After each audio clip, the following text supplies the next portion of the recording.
good morning, good afternoon, good evening, and from wherever it is in the world you're tuning in, thank you very much for joining us. We're going to leave it a moment just while we let you all come in and take your seats. But in the meantime, please feel free to drop us a message in the chat there and just let us know where you're calling in from. Give us a wave, and we'll get started on introducing the panel to you shortly.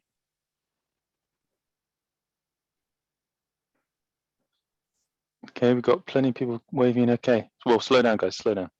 We've got people come from Greece here. We've got Michael in Michigan, Thomas in Oklahoma, New York, Nebraska, Oregon, Atlanta, University of Oklahoma, Richmond, Virginia. Wow, Anchorage in Alaska, I guess. Is that right? Is that right, guys? Cool. Nottingham, UK, representing the UK. Good to have you. Halifax, excellent. So, wow, you've certainly taken your seats very quickly. We've got a good number of attendees already. So, without wanting to take any more time than necessary with the introductions, I'm going to kick off and just say, yeah, welcome. So whether it's morning, afternoon, or evening, welcome to all of you, and thank you for joining us for the latest in this Learning Tech Managers Power Hour webinar series. This one is focusing on the classroom of the future. My name is Ben Barnard. I'm the Regional Manager for AVIXA UK and Ireland. It's a pleasure to have you all here.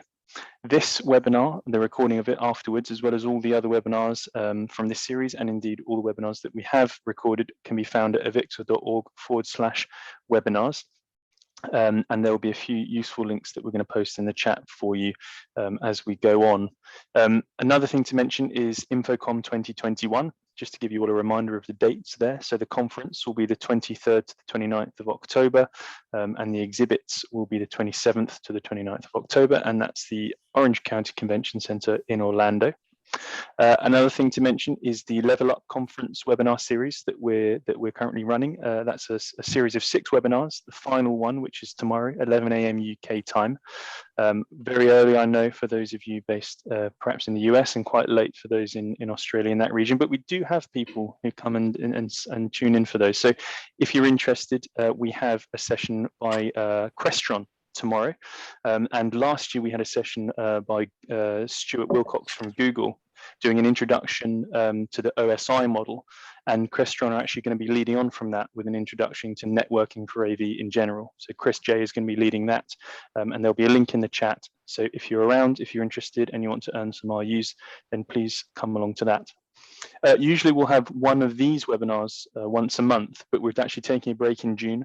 So the next webinar will be on the 19th of July, same time, same place. So again, visit avixa.org/webinars, and we can and you can see the links there to sign up for the next one in the series. And that's going to be looking at esports. For those viewing live, today's webinar qualifies for 1 RU for CTS, CTSD, and CTSI. But if you could allow 5 to 7 business days for it to appear in your transcripts. And if you have any issues, then you can email webinars@avixa.org. So that's about it from me. And just before I introduce you to our panelists, I will just say as well that we love things to be interactive here. So you'll see links and things like that in the chat, and feel free to say hi to us and each other in the chat. But if you have questions for the panel, just so that things don't get kind of lost in the shuffle there, if you could use the Q&A section, and we'll go through those questions at the end if we have time. But if you'd like to use this opportunity to ask our panelists anything, and I highly recommend it because they're an extremely knowledgeable bunch, then take that opportunity and use the Q&A box there to do so. So that's it from me. I'm now going to go around the room and ask our panelists to introduce themselves. So Lisa, we'll start with you. Oh, thank you so much, Ben. I'm Lisa Stevens. I'm the Assistant Dean for SEAS Online. That's the School of Engineering and Applied Sciences at the University of Buffalo. And I wear a second hat as a Senior Strategist for Academic Innovation for our SUNY system. Thank you very much indeed. Felix.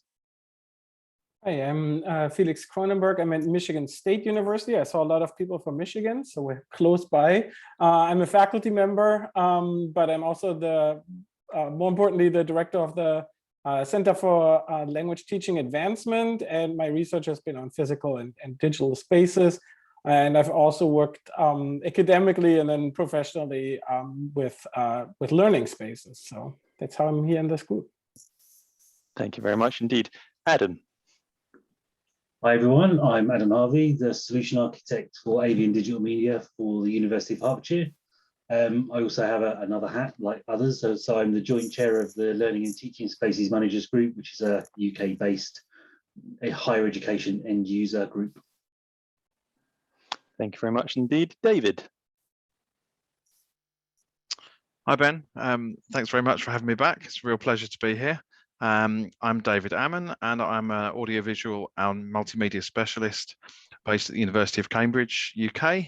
My home within the university is at the business school, and I've got responsibility for the delivery of AV services, which includes AV systems that are integrated in teaching spaces, associated unified comms, and also media production. Thank you very much indeed. Pierre. Yes, I'm Per. Thank you, Ben. I'm Per from Aalborg University in Denmark, which those who doesn't know, it's on the top of Germany when you look at a map. A small university with around 25,000 students. We have 3 campuses, so we have great experience in doing distance learning across campuses, even that Denmark is a quite small country. We do that.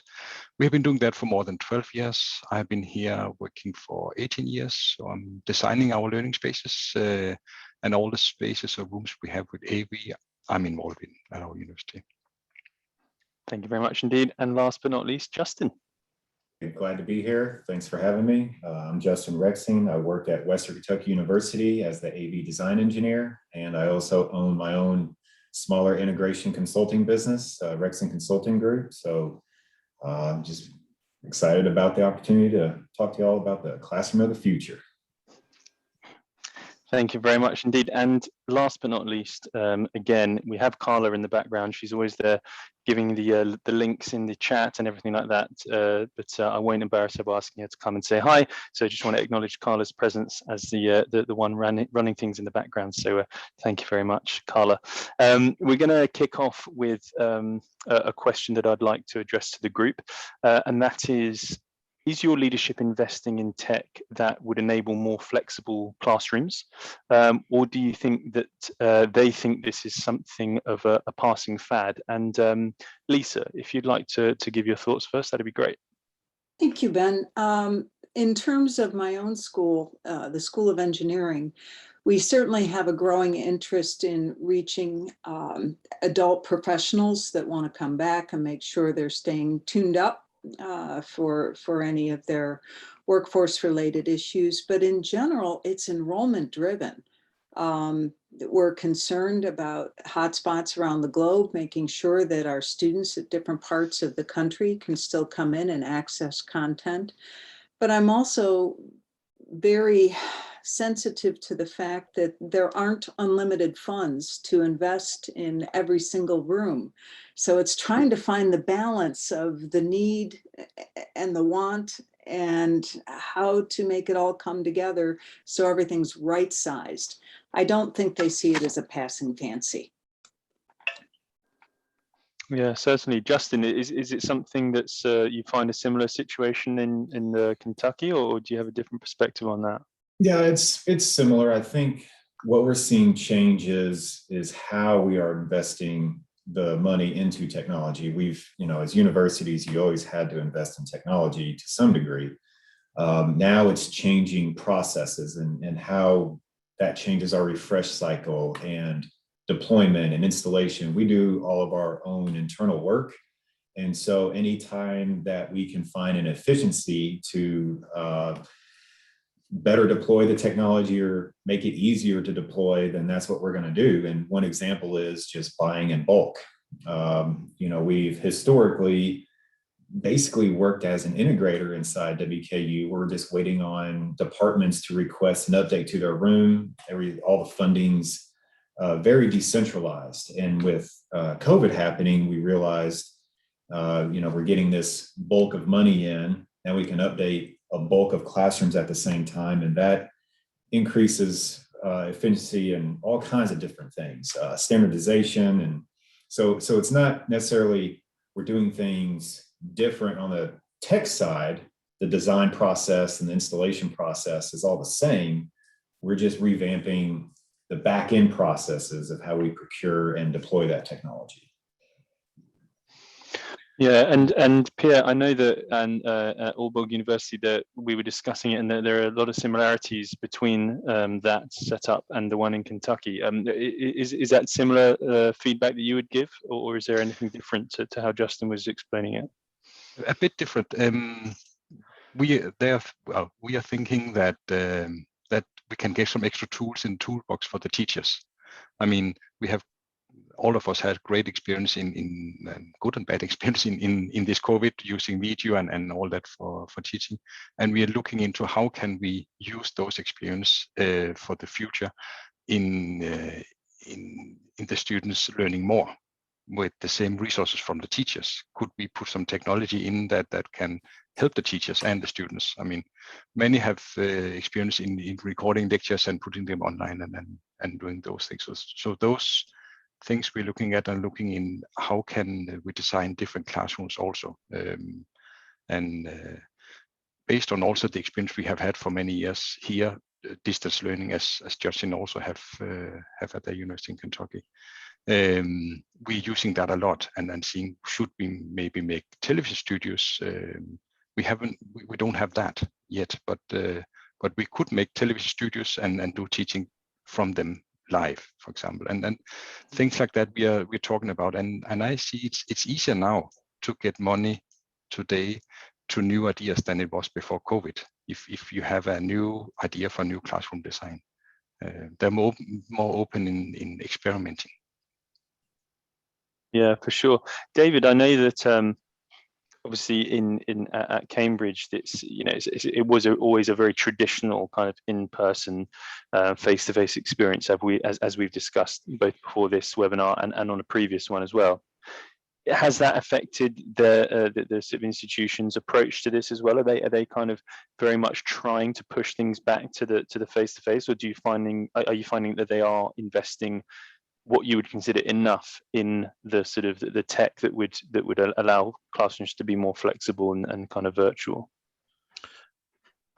Yeah, there's definitely still a push towards the sort of return to face-to-face. I think the intention really is that's what we want to get back to a fully face-to-face model. That said, we reacted very quickly at the start of the pandemic to moving on to online. A lot of that has remained. Some of the things we did, which like setting up some online learning studios that we can deliver from to do live online learning delivery, and then more recently the adaptation of our teaching spaces for the sort of hybrid, as we call it, so the room Zoom situation. And I think that's going to continue for a while. We've broken down some technology barriers, I think, is what's happened. The pandemic's kind of forced that. So we have this situation now where, yes, we're looking to teach a lot of students in person, and there is that experience, and I think that's very valuable. But we've also proven that we can join in students remotely who at the moment, can't be part of that. And there is a level of experience they still get, even though they're not directly part of the physical learning experience. I think, and to your second point or second question there about investment, there's certainly been some immediate investment in adaptation. Quite how much of that is going to continue longer term and actually that turn into kind of a strategic change, I would say we're yet to see.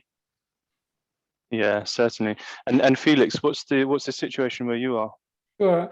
I mean, for us in the US, where we have multiple levels, so at the university level, we are coming back. I think especially for undergrads, we're moving to a robust face-to-face experience for undergrads. I think for grad students, it's quite different. Then at the college level, we're certainly interested in that. And then I can speak mostly to the unit that I lead, which is our center. We got our own rooms, etc. And so I would really differentiate of what it is. And I think there's this hyper awareness of, what are the affordances of physical? Why are we actually coming together for the physical? And that's what we're really discussing. We're having a faculty learning community to hear from faculty more. What do you want to do? What's best for your course? So it's really finding not a one size fits all, but these individual approaches and saying, why is it? And we've seen that the online can be great. Our master's program is fully online, and that isn't changing.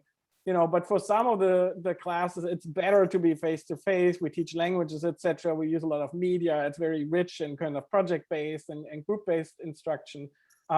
And so that's really important. And so one thing that we are doing is more looking and experimenting. So we're actually, in my unit, we're getting one computer classroom that hasn't been used before. And instead of investing in computers that really don't get used much, we're trying things out. And I think this new normal that it's all new for us. I mean, it's a new technology, but it's also the post-pandemic kind of mindset. And so a lot of this is just going in there and with some kind of design mindset and working together with professionals and faculty and really figuring this out. I think this is exciting, but it's also frightening for everyone, right? Because it makes it really hard to plan, especially investing in tech, which is very pricey. So. Yeah, I guess you're right. It's one of those things where it's a very rapid thing that you need to adapt to. Like, technology already moves quickly, and kind of making sure your technology is up to date and everything like that is already hard enough. But sort of trying to sort of plan for something that's come upon us so quickly, I guess, is a real challenge. Adam, what's the situation at Uni of Hearts? So yeah, I mean, I think like others, we're a campus-based university, so the primary goal for us is to get students back, which is what we're doing. So we've obviously had some positives come out of the online delivery, and we've had a lot of good feedback from the students. They like the flexible model that created. So our vice chancellor has given us a bit of a challenge to. The university's goal is to make all of the programs we deliver like flexible and blended by 2025. So, that is, prioritizing what the students want, mixing technology in, offering them potentially a personalized education delivery, which is good. Is that going to be technology in every space? Probably not, but it's just going back to the drawing board really, and looking at how all of our programs are delivered and what we can do to utilize technology or different ways of learning. Yeah, definitely. And I've noticed as well in the chat that there's some discussions going on and some interesting ideas being shared. If anything, if any questions come out of that, then or even if you just want to share your thoughts, then feel free to put them in the Q&A box. We've had a couple of people do that already, and we'll get some questions in a second. But one thing again that we were discussing in the sort of the pre-planning call for this webinar, when we all gathered together and sort of thought, sort of decided what are we going to discuss. The idea of this webinar is talking about the classroom of the future, and I think something that sort of emerged from that was actually, what is the classroom of the future? And in fact, is there any such thing as the classroom of the future? So I just want to throw that open to the floor and for you guys to discuss that concept. Basically, whoever'd like to begin, feel free to go for it. I mean, one thing to point out is none of us has discussed any breakthrough technology. None of us have discussed yet on this call implementing anything crazy new that's a game changer that's going to change how we design AV. What we've all addressed is how we're using these tech pieces to do different things and allocate different quantity of those things throughout our campuses.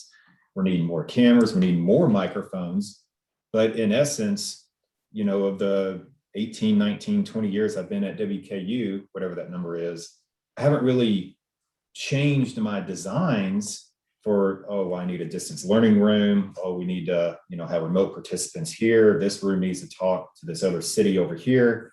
It's different technology and it's faster and it's better, but there's nothing groundbreaking yet that's affordable. That's you can deploy it in the masses. That is going to be useful for a university as defined by the classroom of the future, right? So that's kind of, it's changed processes, it's changed money allocation, it's changed a lot of things. But in my eyes, there's no groundbreaking technology yet that's classified as classroom of the future. So it's going to be really different for everybody, isn't it? Everyone's model is going to be completely different. I mean, even within an institution like ours, the model per school or faculty is going to be different because of what they do. I was just going to go there, Adam. It's sector differentiation, because a research university, you're never going to replicate the sense of mixing chemicals in a lab through an online experience. You can use simulations, and those are coming along nicely. AR, VR is coming along in some good ways. But I think that the innovation is up to the faculty and how they want to mix and match and blend different elements. Just as iTunes figured out how to sell music by the track, I think that our faculty now have more resources than ever to use sections of MOOCs or a piece of OER and mix and match, these. It's like having a palette of learning to paint from. It's an exciting time in many ways. Yeah, that's correct. I'm working with more people like Felix down there, and I'm getting direction from teachers, and we're trying and wanting that direction so we can do our jobs better, right? I'm not an instructor, so I need instructors to tell me what they like and what they don't like about what we're designing in classrooms, because all we're doing is facilitating communication from these professors and instructors to students. That's really what my job is. So there's nothing groundbreaking about it, but Felix, you got something to say on that? Yeah, no, I totally agree. And especially if we look at, conceptualizations of learning, we're talking more about, things outside of the classroom. I mean, the things that people miss is serendipity, talking in the hallway, the kind of residential spaces. And we know that learning doesn't neatly end. My little one, it doesn't neatly end right at that moment, right? And so if we really want to design spaces, then maybe that is less important, and especially, learning, the classroom itself is maybe less important. And so I think design more, if we use the term learning spaces, which is much larger, is also, not really formalized instruction. Looking at that, there's going to be a lot happening in that realm that I see, and more looking at, do we need this? I mean, the classroom itself is a very kind of functional technical unit almost, but the kind of vibrant parts may happen in other ways. And I think it's for the faculty to design these experiences, like Lisa was saying. It's not all going to happen in there. Some of it might happen in an online space, and it might happen in the community, right? That's one of those high impact practices. And so that's going to change. And that's really difficult to design on the front end. So I think it's going to be more like having teams of experts, like we do in learning experiences in general, is having maybe less one expert do it, but having more a team with different expertise work together. And I think the workflows aren't really there, because usually, faculty and maybe designers or technologists don't talk enough. It's getting better, but I think we can work on that kind of interaction more in the coming years. Yeah, it's definitely got to be a multi-pronged approach, isn't it? With, as you say there, Felix, that the different disciplines coming together to all be part of that learning delivery. And I think it's the likes of ourselves and obviously other people who are in the audience today.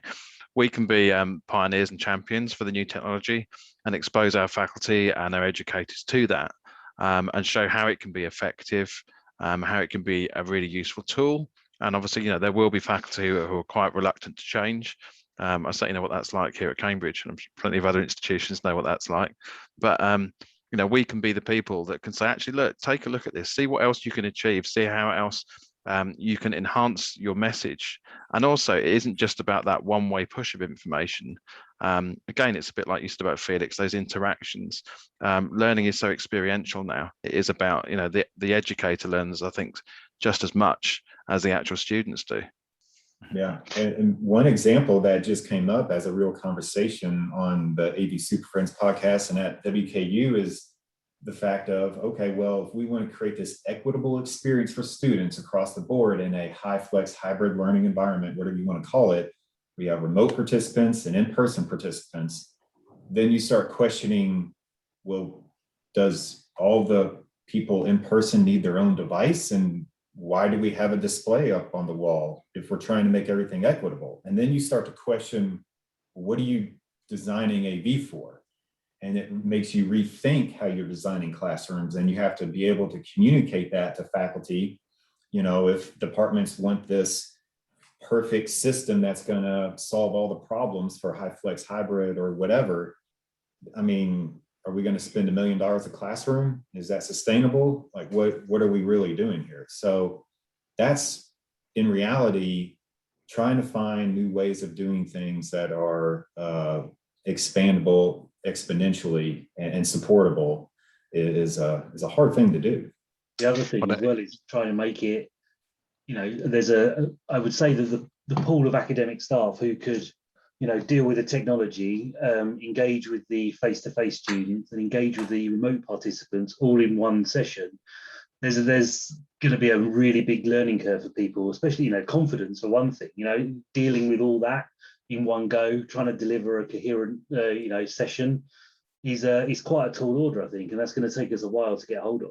Yeah, students want options, and I think what's going to happen is hybrid and high flex are going to go away, and it's just going to be one delivery method per class. You know, it's all online or it's all in person, and the students want that option, but, you know, having to do hybrid or high flex all the time is a big challenge. Now, where it comes into play is, let's say a student athlete has to travel, or, you know, somebody's sick, or somebody has to go to a funeral and they don't want to miss class for a few days. Then it becomes important to engage that person, even though they're not getting the same experience.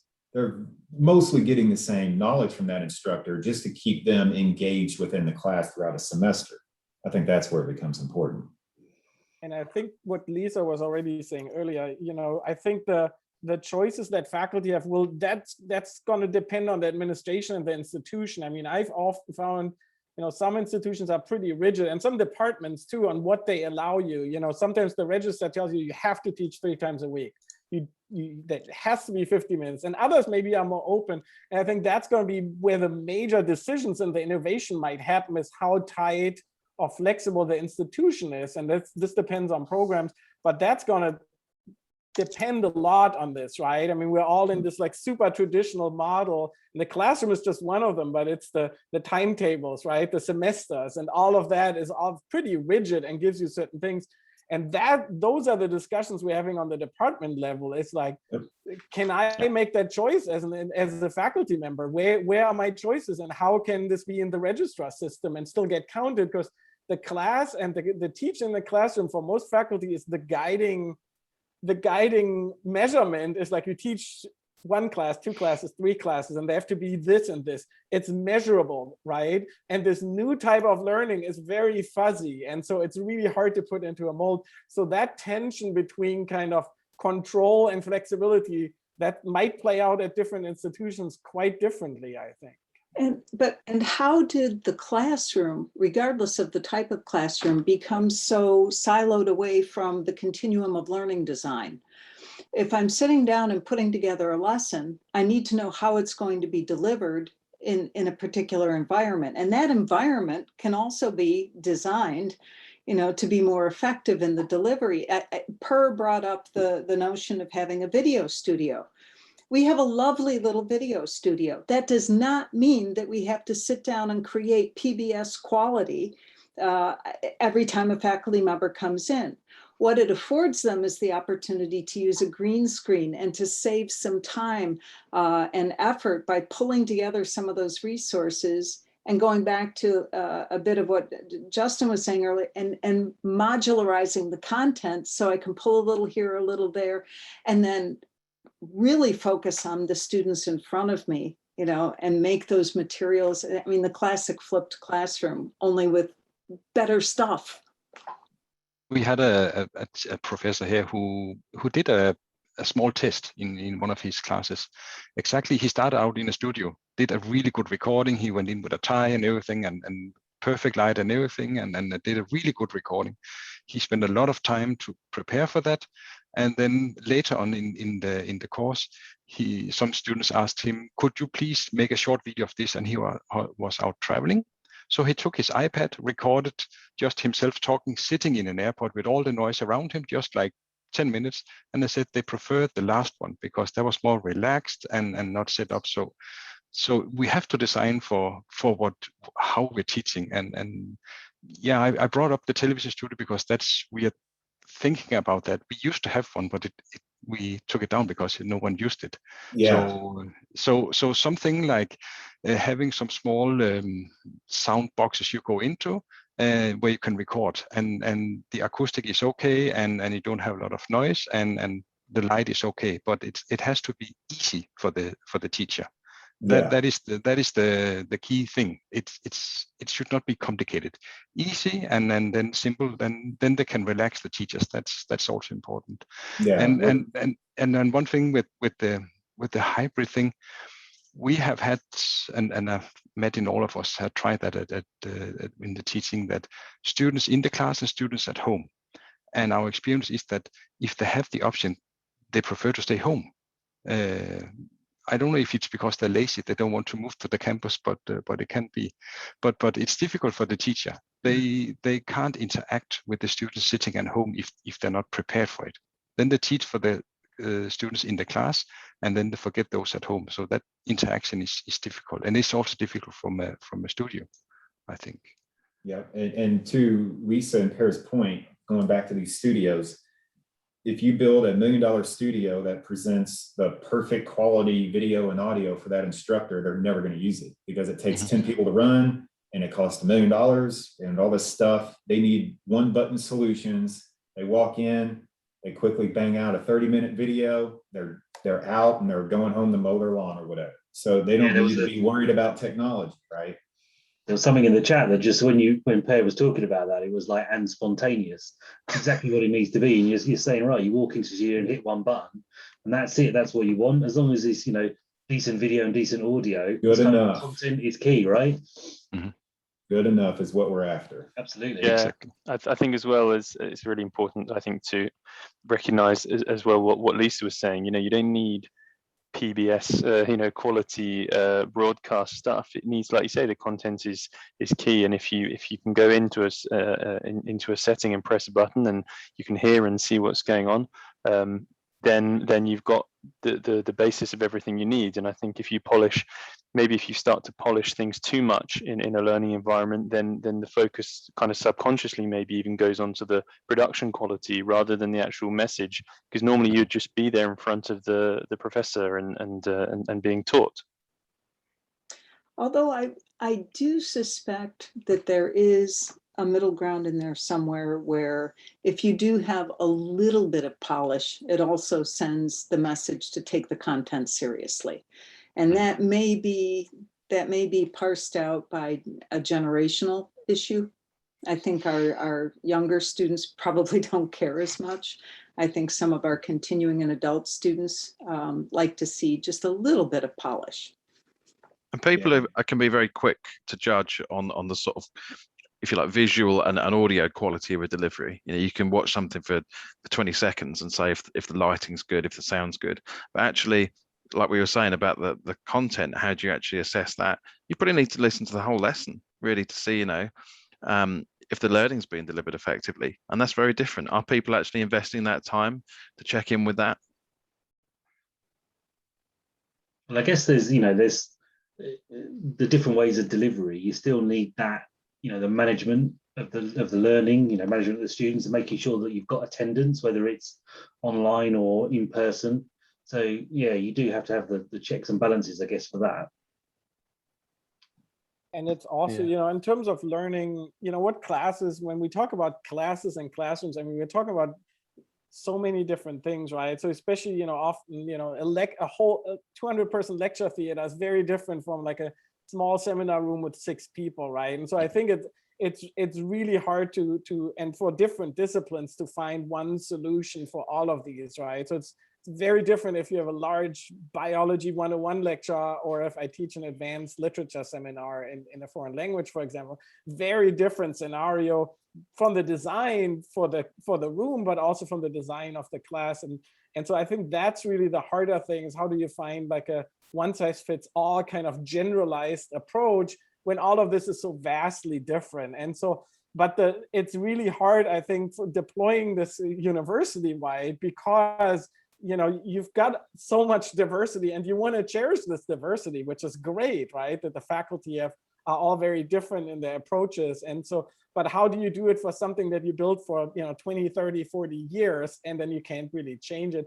So I think the flexibility is super important in general, that I think these classrooms or learning spaces need to be pretty resilient to adapt to whatever it might be, and not just within the category of learning space. They might become a social space in the future, because in 20 years, we just can't foresee this. I mean, nobody foresaw this pandemic, but we saw that the rooms that were more flexible, you could do stuff more easily with. So I think there's a financial incentive in general for the institution to do that. But I also, I'm part of some groups with architects and administrators, and what we're talking about is more densifying the campus, to kind of think more like, we don't need to build X number of classrooms.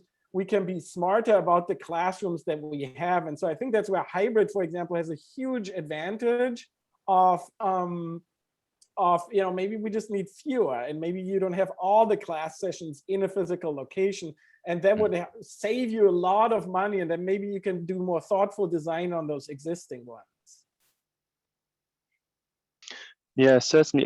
I also just wanted to bring up a comment that I noticed in the chat a little while ago from John, and he was saying, in his experience, tenured faculty don't care about improving, and I assume he meant to do with the systems, etc. Have any of you experienced that? It looks like from the nods and smiles, a couple of you have. And if you've experienced it and overcome it, do you have any advice for the way you manage that relationship?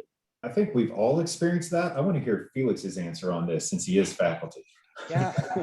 No, I mean, one thing is about incentivization, right? I mean, incentivizing behaviors. I mean, at most research universities, research is more important for career advancement than teaching is.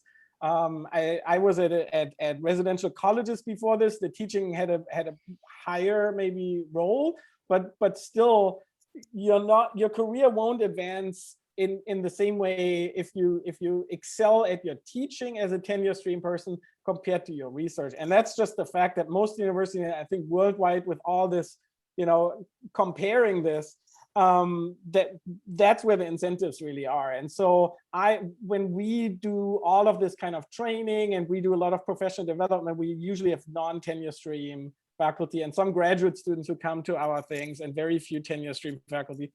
And that's across the board at most institutions that I know. And so in some ways, it's, the incentives would need to change. If you got your pay raise based on your best, most innovative teaching, then, people might invest more time in it. And we know this is very time intensive. Learning technology, designing a course is a lot of work, and redesigning a course. And so changing that, I think, until then, it's harder, it's really a hard thing. And so I think the room there doesn't matter in the end then so much. But I think my interest has always been at least creating some awareness for faculty to make some conscious choices, because I think this pandemic has brought this forth, that people really think like, what do I actually want to do? Like, what is better for my class and for me? And so I think this is a good opportunity. What I'm kind of a little afraid of is that some of this will just go back to normal at some point, right? That people, and I think some people too, as they've taught remotely, and I use the term remote versus online teaching, who've just kind of pulled their courses over. They just want to go back. They basically put their live class into a Zoom format, and that usually doesn't work. And now they're just going to go back into it. And a lot of people just didn't like that. They haven't really thought through that. And if we looked at, we did a lot of training over the past summer of faculty and teachers to teach in the online format.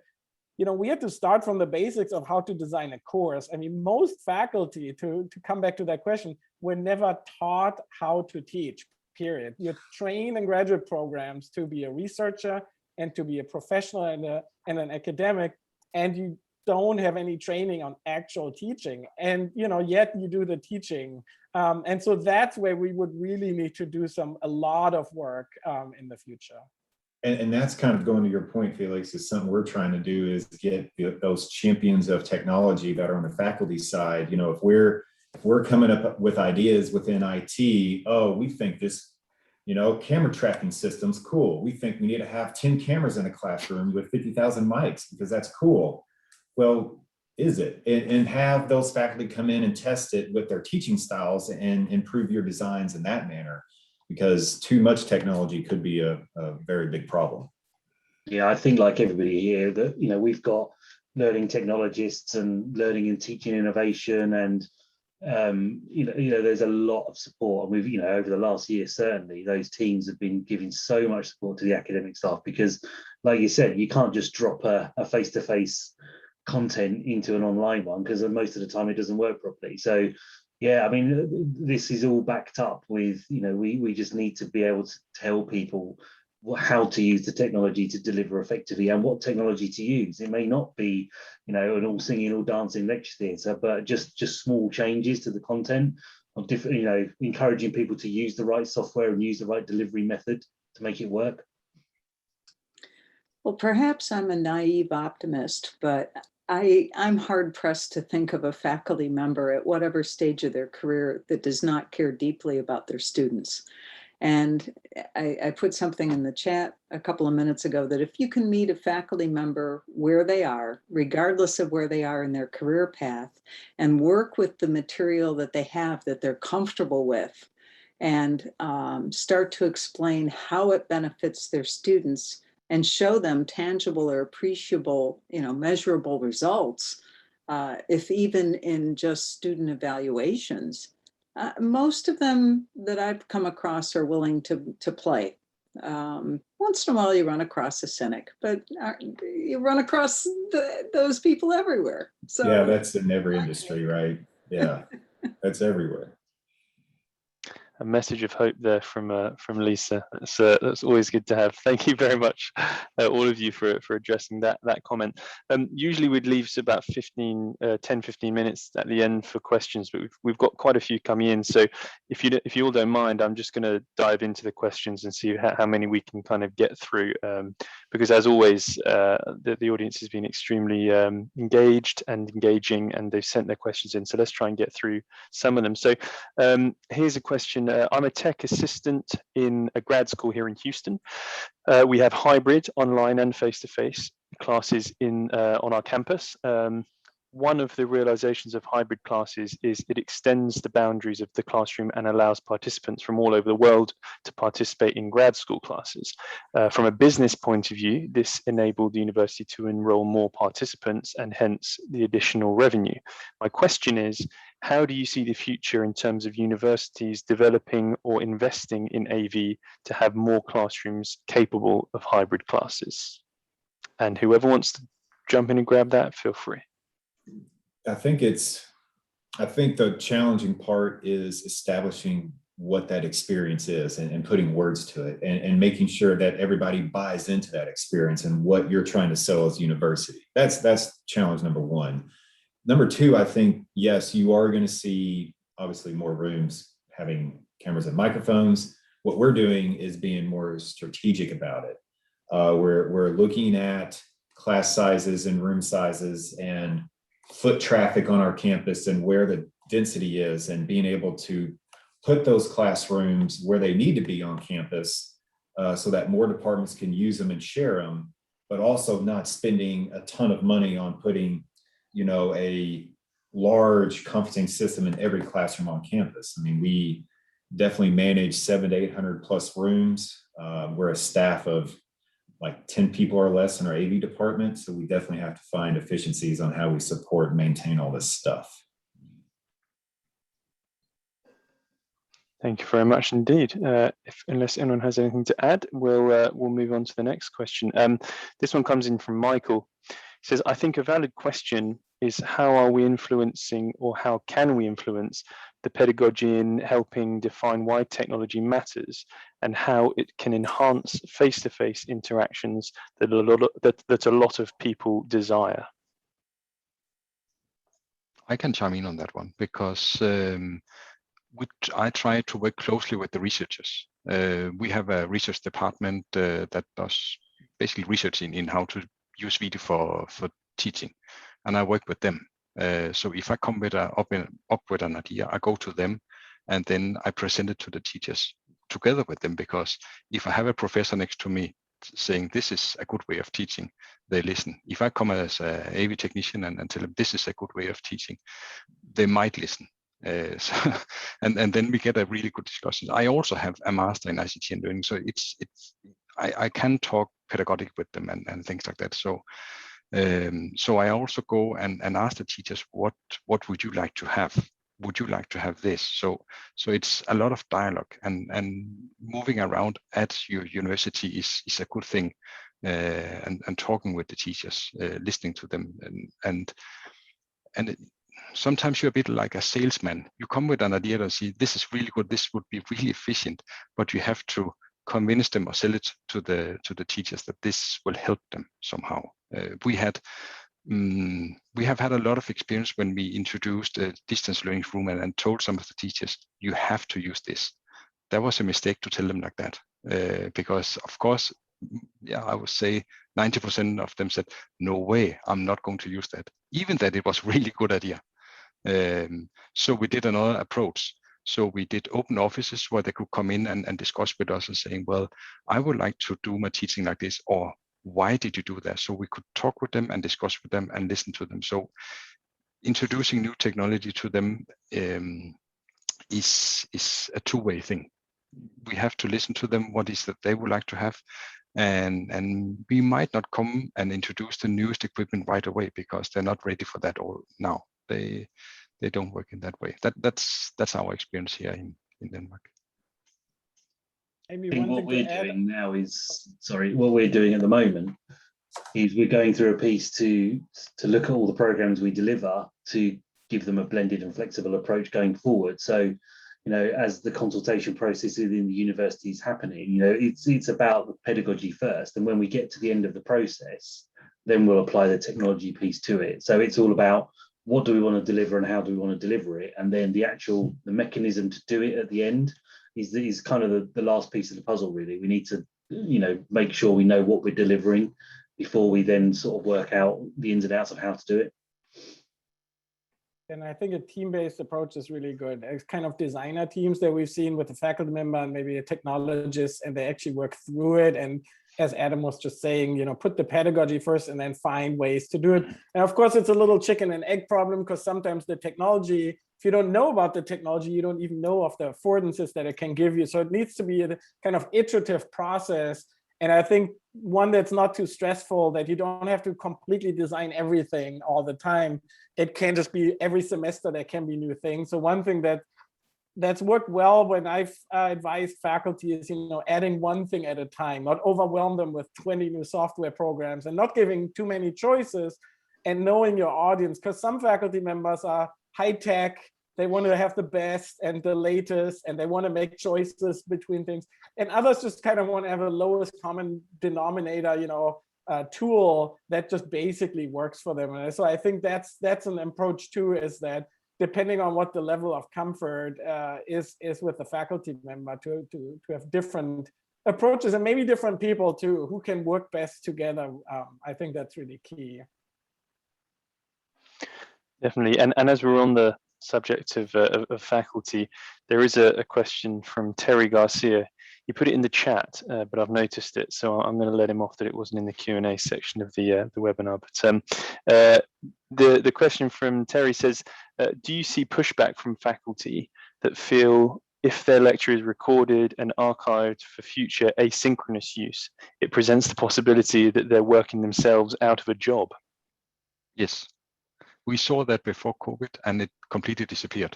I heard that a lot before COVID, and when we tried to introduce video, and that was one of the big things that actually stopped that project. But then COVID came, and no one had that question or concern after that. So because they had no option, and I think that I hope they can see, well, it's a great resource to use, and not for saving staff, because what they are teaching in is changing all the time.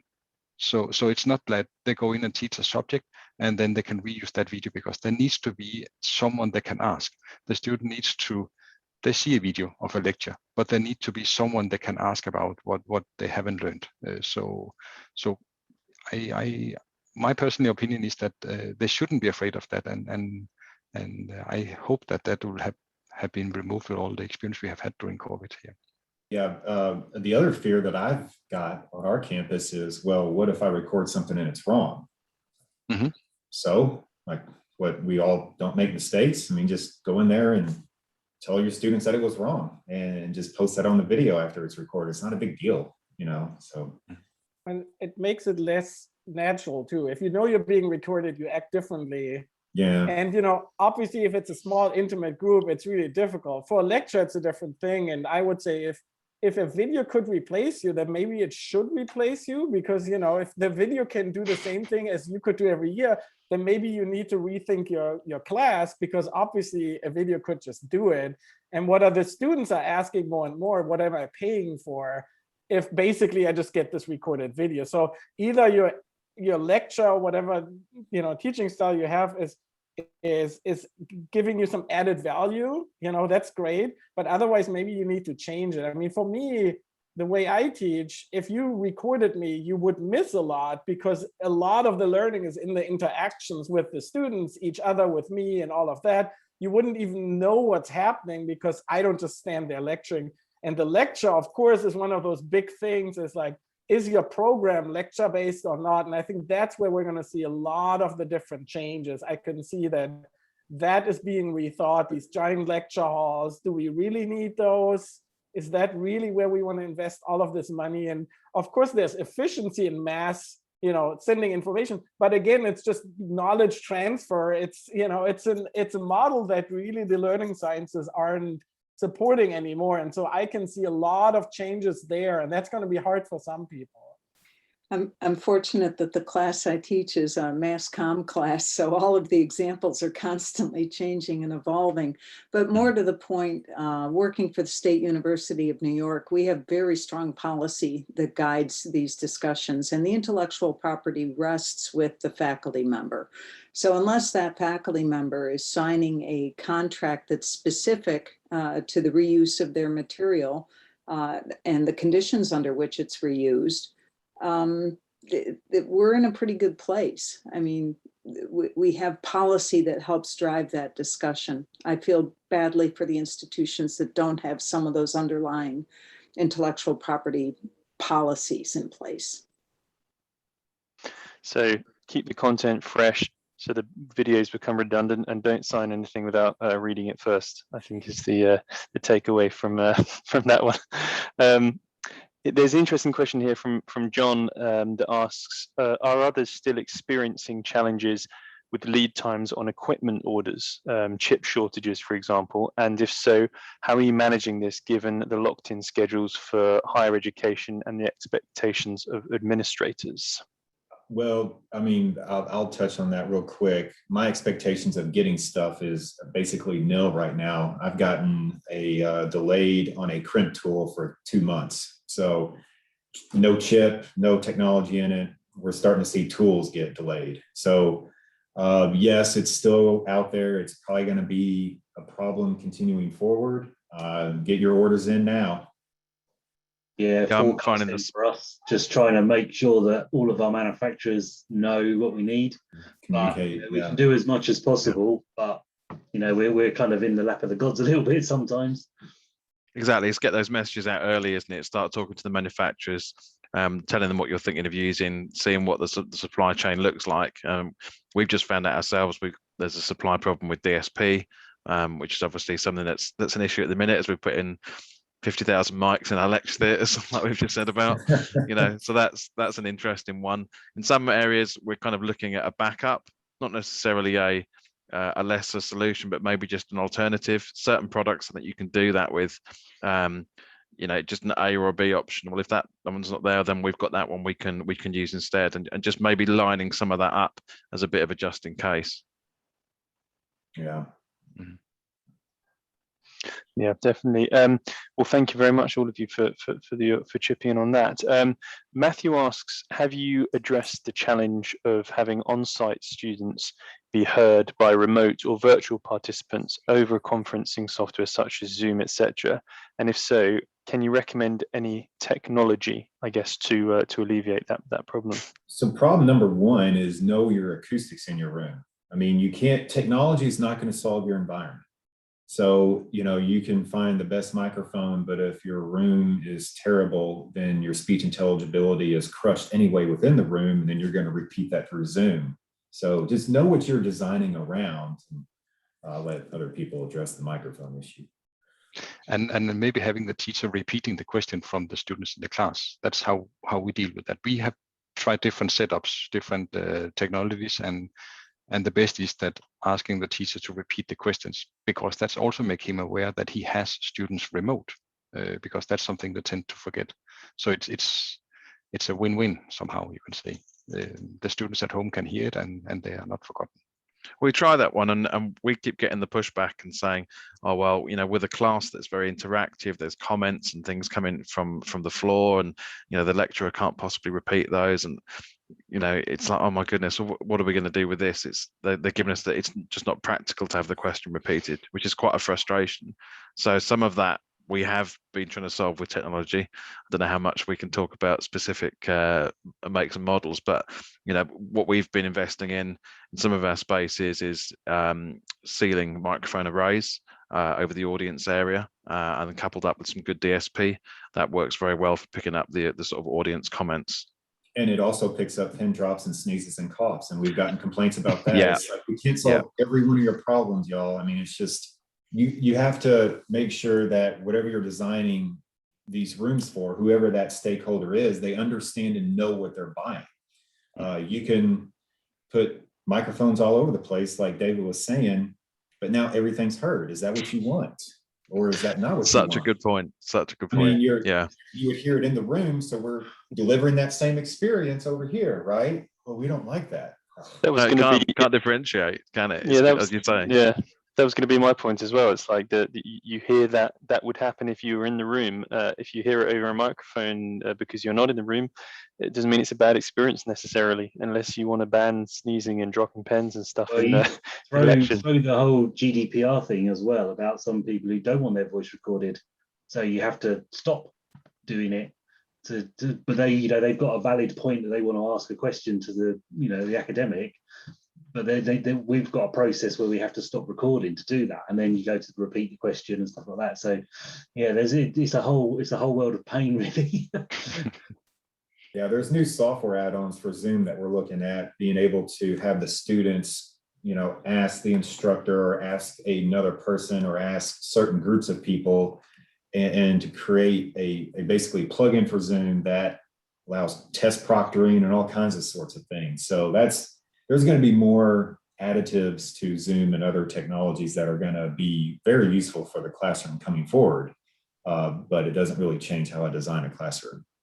And I would encourage people to take a look at flexspace.org. And the reason I'm comfortable plugging it is because it's not a company. It's designed for, by higher education, for higher education, completely voluntary. And a lot of the conversation that we're having here today evolves into that space as well. And AVIXA has kindly endorsed flexspace.org for a number of years now. And that's where you can follow some of these conversations about, the microphone arrays and the VSX and all, it's just the whole AV over IP thing blows my mind away. It's just amazing what you can do now.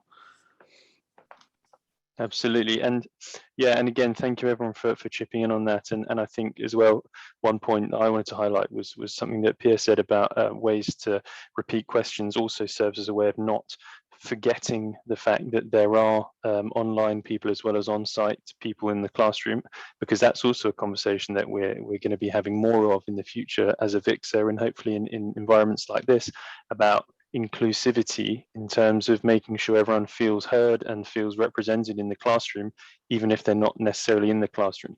And that can basically work depending on who's in the majority. So if the majority are online, then the people in the classroom might be forgotten, and vice versa. So that's something that we're going to be discussing in the future. I'm going to have to really apologize to all the people who've sent in their questions. There's some great questions here, and what we'll do is we'll export those questions and send them to our panelists now, so they can have a look at them. But we've come to the end of our session, so I just want to say a huge thank you to all the participants. We had just shy of 300 participants on the webinar today, which is the highest so far, which is absolutely fantastic. And you've all been very active in the chat and with the questions, so thank you very much for that. And I also obviously want to say a huge thank you as well to our panelists. So to Justin, Lisa, Felix, Adam, Pia, and David and Adam. Thank you very much indeed for being with us today, for sparing your time, and hopefully we'll get each and every one of you back at some point for another Power Hour. But for now, we're going to say thank you to everyone and see you on the next one. So again, thank you to everyone watching. Thanks to the panel. Thanks to Carla as well for always running things smoothly in the background. And we'll see you on the next one. Thank you very much indeed. Thank you. Cheers. Thanks very much. Always good to see you guys.